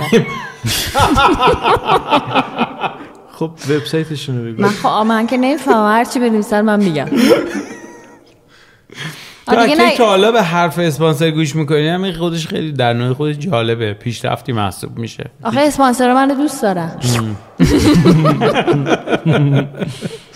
خب دیگه بقیه‌شو نگم، یعنی همین دفعه 6 دفعه 4 دفعه وبسایت رو بگو. وبسایت شبکه‌های اجتماعی هم هستن، اینا رو همه رو بگو. همه رو بگم. خب پس پیندو در شبکه صدام رفت. بعد یه سوالی، اگه من سیاوش اگه یه ذره بیشتر بگه از 5-6 بار پولش بیشتر میدن یا نه؟ من الان دغدغه‌م این نیست، دغدغه‌م اینه که همون پولی که قراردادمون هستشو بدن. چون انقدر مژدگانی بد میگه من بعداً تو پول گرفتن از اسپانسر دچار مشکل. ولی اولشو خوب گفت. اولیه خوب بود بابا. اگرم پول نداد به مژدگانی میاد حضوری تو محل میگه.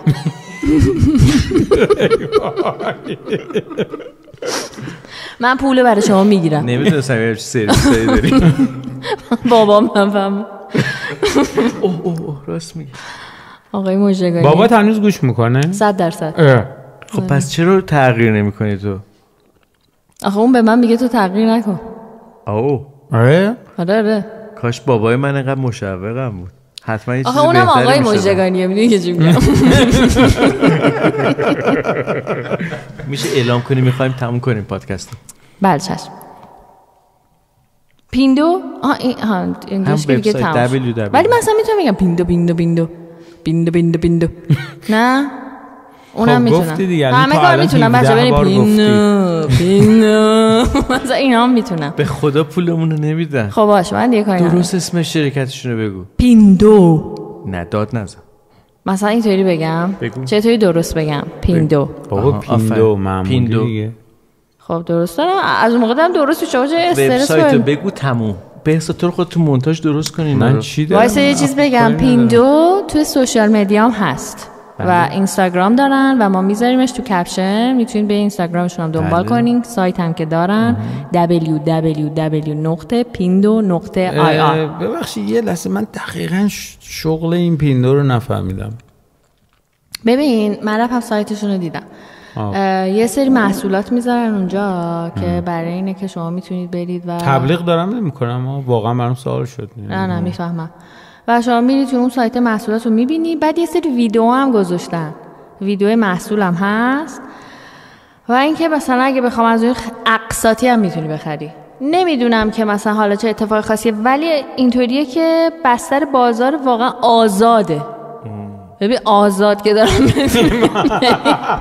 خوشبال همه اون کسب و کارهایی که مردن ورشکست شدن تو تبلیغشون رو نگفتی مژدگانی.